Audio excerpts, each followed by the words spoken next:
In this case, I'm talking about Alex Pereira. One thing I like about a guy that becomes a star is when he doesn't know. There's just something about it that's refreshing. There's something about it, like some of these guys, man, they get too big for their britches. All of a sudden, they're the cool guy in the room. They just act different, but some guys don't, and their careers do change. The first thing that an athlete wants to do when he gets a little bit of rub, whether it happens or not, but the first thing that he wants to do is he wants to become an actor. Main thing an actor wants to do is an actor wants to be an athlete. It just goes this way. So let's stay on Pereira. Pereira doing this at the end of the fight, some people found to be very off-putting and arrogant. Remember, I'm going to try to act him out. Are you ready for me? When Pereira does his move,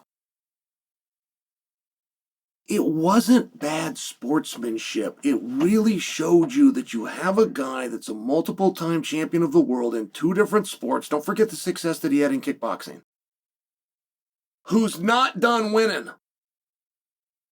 He's not done. You've got to enjoy that moment. When the fight is over and that relief and that excitement and that pride that you have for yourself and your team, if that starts to dim, I mean, that completely coincides with your career coming to an end. The day you're no longer happy to win is the same day it doesn't make a difference whether you win or not. So, Pereira, somewhere along the way, all Ankalaev did, Ankalaev's done nothing wrong. Ankalaev not only has done nothing wrong, he has done so many things right. He was trying. He was trying to give you guys what you want. He was trying to give you entertainment. He was trying to give you purpose. He was trying to give you the big fights. Ankalaev is the one that called for this fight, just to remind you. Ankalaev did not get called out, which historically is the way that would work. Ankalaev knew full well, I've beaten Pereira and the crowd's not going to accept it, so he called out Pereira again. He knew he was going to have to show you twice. Very honorable thing. All Ankalaev ever did was try. I mean, I got to tell you, he tried to bring you right. He's from a different culture. The Caucasus regions and in Dagestan, it's a very different culture. He tried to Americanize. He went on social media. He really was attempting to perform and add this for you. And along the way, he upset Pereira legitimately. This fight turned personal. That's fine. I'm just telling you the way that this went. Ankalaev's really never done anything to Pereira, and Pereira's really never done anything to Ankalaev. But that's not the way Pereira would tell the story. Pereira would tell the story that he was an aggrieved party, and here is what Ankalaev did. Well, you have to have that as a competitor. You've got to feel that. So somewhere along the way, Ankalaev tells Pereira he's going to send him back to the tire shop. Okay. If you don't follow the Pereira story close enough, Pereira, who used to be a drunk, aspirations maybe to do MMA. He was a kickboxer and living his life. Worked at the tire shop, which is very honest and good work.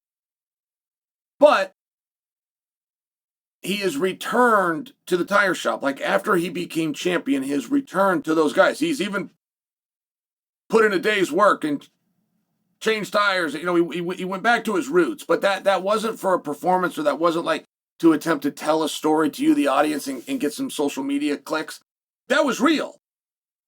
Pierre actually went back to the tire shop and he actually put in a day's work. Pretty cool. Pretty cool. Charles Oliveira does something similar where he's from the favelas and he returns to the favelas and he helps out the favelas and he lives in the favelas. That's real, just so you know. Like that's not a media presence. There's something cool about that. So Ankalaev informs him, I'm going to send you back to the tire shop. So Pereira goes back to the tire shop. And again, put in a day's work or a shift, however this worked. He's got a tire and he writes Ankalaev on it. And that's petty. I agree.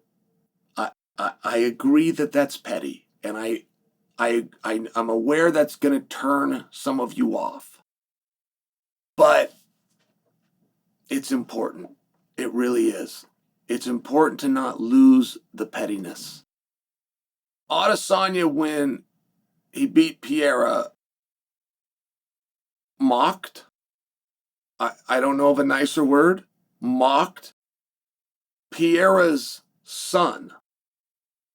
But Pereira's son had mocked, after a kickboxing match, Adesanya.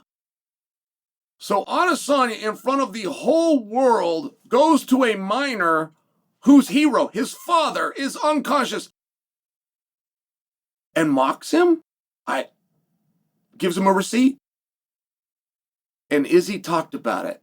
And Izzy did not offer any apology. He simply said, I'm petty. And it was so honest. Like, yeah, that's why he did it. That's a dick move done out of pettiness. He was given a full pass.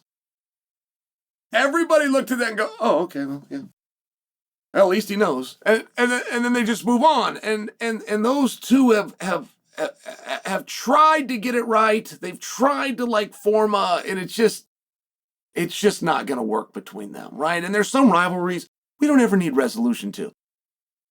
I like that Cormier and Jon Jones still, I like that. Okay. But the fact that Pierre returned to the tire shop, remembered what Ankalaev said, puts Ankalaev on the tire, I do have to tell you, and I feel like I'm the only one telling you, they're even. Nobody's talking about this. I mean, this isn't, you go to Sherdog, to the forums, you won't find this.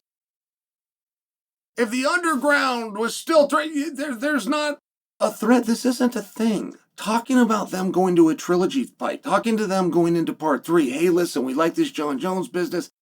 If this doesn't work out, like, this discussion isn't even a thing. And that part is a little bit weird. These guys are 1-1. And it's not as though Pierre is all cool in the gang now that he got his title back. Pierre would back me up. He would agree, hey, we're 1-1. Ankalaev's not telling people we're 1-1. Where's my part 3? Like, the conversation and discussion around this doesn't exist. I understand that it would be a waste of time. I understand it would be a moot point. I understand that Ankalaev's next match won't be with Pierre, and Pierre's next match isn't going to be Ankalaev. I get it. I'm discussing. I'm talking about talking. And I am a little surprised there's no talk about it. And the fact that Pierre did this in the video and put Ankalaev, like, Pierre, if anybody, is well aware of the need of going to part 3. He's well aware of a grudge. He's well aware of rematches. He's well aware that they're 1-1. And someday I think that this topic will be revisited. But if we're going to revisit it in the future, why aren't we discussing it now?